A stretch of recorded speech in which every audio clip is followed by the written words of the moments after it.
మీరు సూచనలు సలహాలు అడిగారు, సంతోషం. ఎందుకంటే ఇక్కడ ఉన్నటువంటి ప్రాంతం చాలా వాటర్ గ్రోత్ అనేది లోపలికి పడిపోయింది. 1000 ఫీట్ల వరకు బోర్లు వేసిన నీళ్ళు పడలేదు. ఈ యొక్క ప్రాజెక్టు వల్ల చాలా మందికి మేలు జరుగుతుందని ఇక్కడ అందరికీ తెలుసు. మరి నష్టపరిహారం అంటే ఇప్పుడు డబ్బు అంటే ఇంతమంది ఇక్కడ వచ్చిన వాళ్ళంతా ఎంత పేకైతే తీసుకుంటారు. కాకపోతే రైతులకు ఉపయోగపడే విధంగా వాళ్ళకు మేలు జరిగే విధంగా ఇవ్వాలి. అలాగే భూమి కోల్పోయే రైతులు, ఉదాహరణకి ఇక్కడ చెప్పింది ఏంటంటే ఆఫీసర్స్ పైపుల ద్వారా అన్నారు, కాలువల ద్వారా అన్నారు. కాబట్టి వాటి ద్వారా ఏ సర్వే నెంబర్లో ఏ రైతుది మన రెవెన్యూ డిపార్ట్మెంట్ వాళ్ళు ఉన్నారు. కాబట్టి గ్రామాల్లో అక్కడక్కడ మనకు ఒక గ్రామ పంచాయతీల్లో ఒక నోటీస్ బోర్డు వేసి వాళ్ళ యొక్క ఆ రైతుల్ని వాళ్ళ ఒక అనుమానాన్ని నివృత్తి చేయాలి. ఇది ఫస్ట్ పాయింట్.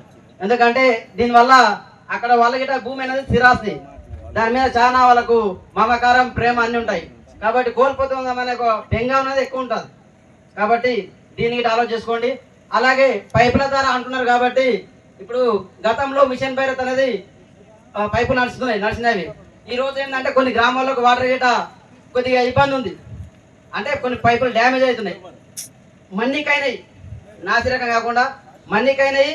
పూర్తి మనకు రైతులకు కానీ ఇక్కడ ఉన్న ప్రాంత ప్రజలకు కానీ మళ్ళీ చేయాలంటే పెద్ద వర్క్. కాబట్టి మరి మంచి క్వాలిటీతోని వర్కులు చేయాలి. ఇంకోటి అధికారులు మా మండలం కానీ మా కాన్స్టిట్యూన్సీకి వస్తే అంతా ఇక్కడ ఉన్న అధికారులే స్పీడ్గా వస్తారు, ఇక్కడికి వచ్చే డౌన్ అవుతారు. అంటే ఇక్కడ ఉన్న మరి ఏం ప్రాబ్లం అయితే తెలియదు, కానీ మీరైతే స్పీడ్గా ఉన్నారు. కొద్దిగా స్పీడ్గా చేయాలని మరి ఇంజనీర్ గారికి, ఏ గారులకు అందరికీ ఇది ఒక సూచన చేస్తున్నా. ఎందుకంటే మీరు ఇటు ఆఫీసర్లే కాబట్టి అదేందో ఇక్కడ ఉన్న ప్రాంత ప్రభావం అనుకుంటాను. ఎంత స్పీడ్ వస్తారు కానీ ఇక్కడ వచ్చేళ్ళకు బస్సులో చేయడం అవుతారు, రెడ్ బస్లా. కాబట్టి దీనికి ఆలోచన చేసుకోండి. ఇంకొకటి గ్రామానికి అంటే చెరువులు ఇంచుమించు ఇప్పుడు 33 పంచాయతీలు అంటే కొన్ని తండాలు అవి కలుపుకుంటే 33 పంచాయతీలలో చాలా మటుకు ప్రతి గ్రామంలో ఒక చెరువు, 2 చెరువులు ఉన్నాయి. కాబట్టి అక్కడ వెళ్ళి వేసే పైపులు ఆ ప్రాంతంలో ఉన్నటువంటి ఆ గ్రామాల్లో ఉన్నటువంటి వ్యక్తులకు, అధికారులకు ముందుగా సూచనతోని ఆ గ్రామాల చెరువులు గిట మంచిగా నింపి, మరి ఇంతకుముందు సార్ గిட்ட చెప్పిండు, ఎన్విరాన్మెంట్ సార్ ఒకటి మంచి సజెషన్ చెప్పిండు. ఎందుకంటే ఇక్కడ వాస్తవంగా అయితే సారు ఇప్పుడు ఏదైనా నీళ్లు పంపాలన్నా, ఏ వర్క్ చేయాలన్నా, ఇప్పుడు ఈ మీటింగ్ అట్లన్నా ఎంతో అంత ఖర్చు అవుతుంటారు. కాబట్టి అక్కడ గిట మరి ఈ ఇయర్ మరి చెరువులు నింపాలంటే కొద్ది ఇబ్బందితో కూడుకున్నది, బడ్జెట్తో కూడుకున్నది. కాబట్టి దాన్ని మీ అధికారులు కొంతవరకు ఆలోచించుకొని 2 సంవత్సరాల 3 సంవత్సరాల అంటే ఇక్కడ ప్రాంతం ఇక్కడ ఒక గ్రామం మునిగిపోతుంది. కాబట్టి ఇక్కడ ఆలోచించండి. కొన్ని గ్రామాల దగ్గర భూ నష్టం జరుగుతుంది అక్కడ, అంటే కొద్దిగా పెంచితే దాన్ని.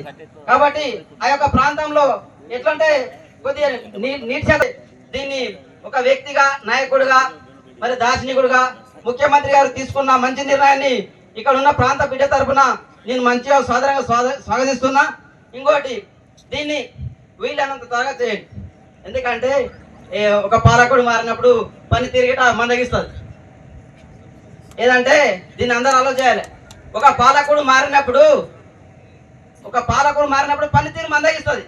కాబట్టి మా పాలకుడి పరిధి ఇంకా భవిష్యత్తు ముందర ఎక్కువ ఉంది. కానీ కాకపోతే ఇప్పుడున్న పరిస్థితుల్లో ఈ 3 ఇయర్స్ లోపే ఈ వర్క్ను కంప్లీట్ చేయాలని మీ అధికారులకు సూచనిస్తున్నా.